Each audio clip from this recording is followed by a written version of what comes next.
بسم اللہ۔ تو پیارے بزرگوں اور دوستو، ایک صحابی رسول صلی اللہ علیہ وسلم قربان جائیں جن کے تعلق سے رسول کائنات صلی اللہ تعالی علیہ وآلہ وسلم کی بارگاہ میں شکایت کی گئی۔ کون شکایت کرنے والے ہیں؟ یہود اور نصارہ شکایت کرنے۔ کب کر رہے ہیں؟ جب نبی پاک صلی اللہ علیہ وسلم فجر کی نماز پڑھا کر اپنی مسجد میں بیٹھے ہوئے ہیں، اور ایسے وقت آ کر حضور صلی اللہ علیہ وسلم کو شکایت کر رہے ہیں، جبکہ حضور کی بارگاہ میں ہزاروں صحابہ موجود ہیں۔ ان کے سامنے آ کر شکایت کر رہے ہیں کہ اے محمد صلی اللہ علیہ وسلم، کل رات آپ کے ایک صحابی نے اپنی بیوی کا قتل کر دیا۔ کل رات آپ کے ایک صحابی نے اپنی بیوی کا قتل کر دیا۔ تو نبی مکرم صلی اللہ تعالی علیہ وسلم جلال میں آئے، ہزاروں کی تعداد میں جو صحابہ اکرام بیٹھے ہوئے، آقا علیہ السلام نے ان سے پوچھا کون ہے وہ شخص جس نے کل رات اپنی بیوی کا قتل کیا، وہ اٹھ کر کھڑا ہو جائے۔ تو پوری مجلس میں یہ اعلان ہوا، مگر کوئی اٹھ کر کھڑا نہ ہوا۔ پھر حضور نے دوبارہ اعلان کیا، پھر کوئی کھڑا نہ ہوا۔ تیسری بار حضور نے اعلان کیا تو آخر صف سے ایک صحابی اٹھ کے کھڑے ہوئے، بالکل ایسے کانپتے ہوئے، لرزے کے ساتھ اٹھ کے کھڑے ہوئے۔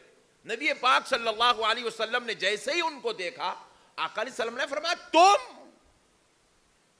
تم نے اپنی بیوی کا قتل کیا؟ تو کیوں حضور نے اتنے تعجب سے پوچھا ان کو؟ کیونکہ وہ صحابی نابینا تھے۔ وہ صحابی نابینا تھے، ذرا زور سے بولیے۔ ان کی آنکھ نہیں تھی، اندھے تھے۔ نبی پاک صلی اللہ علیہ وسلم نے کہا ان کو ادھر سامنے لے آؤ۔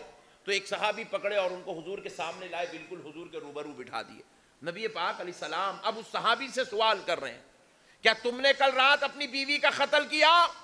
وہ صحابی عرض کرنے لگے، یا رسول اللہ صلی اللہ علیہ وسلم، وہ میری ام ولد تھی۔ ام ولد کس کو کہتے ہیں یہ بھی سن لیجئے۔ ایسی خاتون جو پہلے باندی تھی، باندی کیونکہ اسلام میں باندیوں کا رواج تھا، جہاں جنگیں ہوتی تھی وہاں کی عورتوں کو باندی بنا لیا جاتا تھا، اور ایک ایک صحابی کے پاس جن کو ہوتا وہ باندیاں اپنے پیسے دے کے باندیاں خرید لیتے تھے۔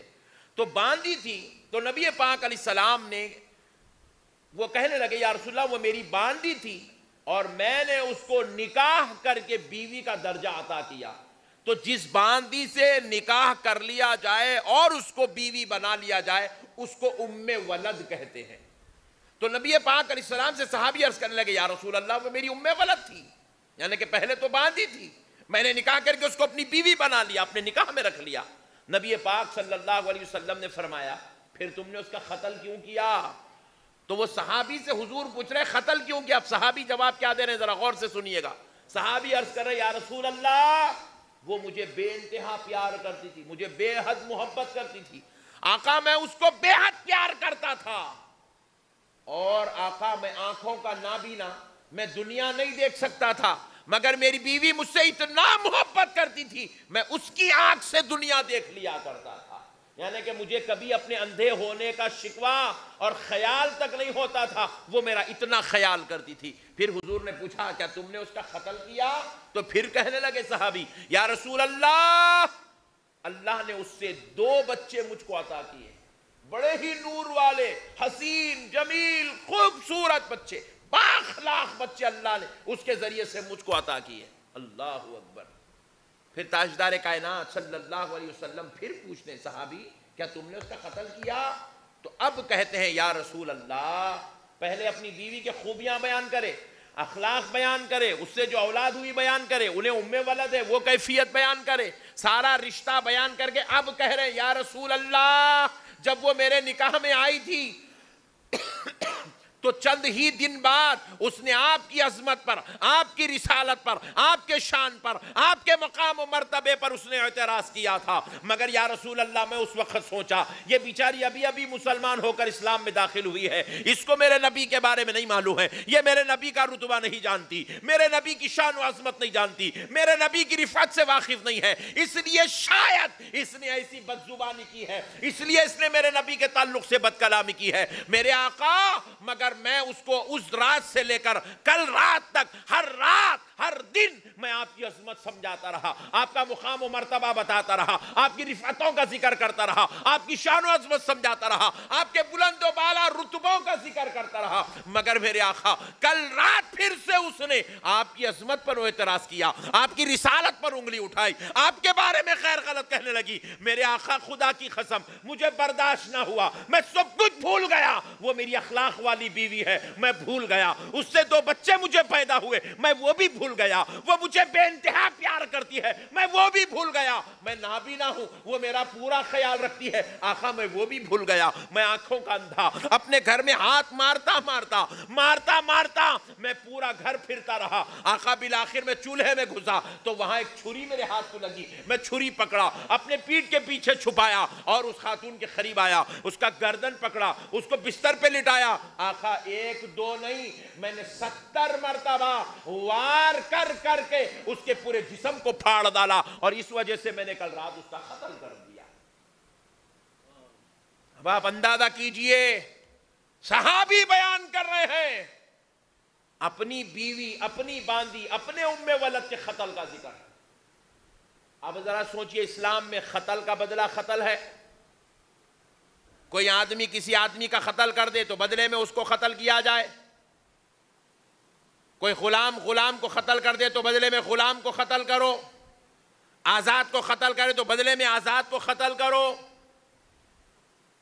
اب ذرا غور کیجئے، یہاں صحابی اپنی بیوی کو قتل کر دیے، نبی مکرم صلی اللہ علیہ وسلم یہ نہیں فرما رہے ان کو لے جاؤ، ان کو سنگسار کرو، ان کو لے جاؤ، ان پہ کوڑے چلاؤ، نبی یہ نہیں کہہ رہے، نبی یہ نہیں کہہ رہے ان کو لے جاؤ ان کو بھی قتل کر دو، نبی یہ نہیں کہہ رہے، نبی مسکرا کر فرمایا صحابی جاؤ اپنی جگہ پہ بیٹھ جاؤ، تمہارے اس عمل سے تم نے اللہ اور اس کے رسول کو راضی کر لیا ہے، کیونکہ ہماری شریعت میں ایک ہی شخص ایسا ہے جس کا قتل کرنا واجب ہے، نہیں کریں گے تو پوری امت پر اس کا کفارہ دینا پڑے گا، اللہ اکبر، پوری امت سے اس کا کفارہ پوچھا جائے گا، اس کا قتل کرنا واجب ہے۔ پوچھے وہ شخص کون ہے جس کا قتل واجب ہے، تو جواب ملتا ہے خدا کی قسم ایک ہی شخص اس زمین پر ایسا ہے جس کا قتل مسلمانوں پر واجب ہے، نہیں کرنے پر مسلمان گنہگار ہوگا، وہ شخص کون؟ گستاخ رسول۔ کون ہے ذرا بولیے؟ گستاخ رسول کا قتل واجب ہے، واجب القتل ہے گستاخ رسول۔ اتنا بڑا درجے کا، بدترین درجے کا گناہ ہے، 1000 مرتبہ کوئی زنا کیا تو اس کا گناہ ایک طرف، نبی کی گستاخی کرنے والا گناہ ایک طرف، 1000 مرتبہ کوئی شراب پیے اس کا گناہ ایک طرف، اور نبی مکرم صلی اللہ علیہ وسلم کی گستاخی کرنے کا گناہ ایک طرف۔ 1000 بار کوئی شراب پیا تو قتل واجب نہیں ہے، 1000 بار شراب پیا پھر توبہ کر، اللہ معاف کر سکتا ہے، اللہ چاہا تو اس کو اپنی رحمت میں ڈھانپ لے، اللہ چاہے تو اس کو جنت میں جگہ دے دے، اللہ چاہے تو اس کو دوزخ کے عذاب سے بچا لے، اللہ چاہے تو اس کو توبہ کے بدلے میں خبر کے عذاب سے بچا لے، ممکن ہے، مگر کوئی گستاخ رسول توبہ کرے، اس کی توبہ قبول ہو، اس کا گناہ معاف ہو، اس کا قتل حل ہو جائے، خدا کی قسم یہ ناممکن ہے، یہ ناممکن ہے۔ اس لیے میرے پیارے بھائیوں، اللہ اور اس کے رسول کا واسطہ مسائل کو سمجھیں، نبی پاک صلی اللہ علیہ وسلم کی گستاخی اللہ کو برداشت نہیں۔ میں نے جو آیت خطبے میں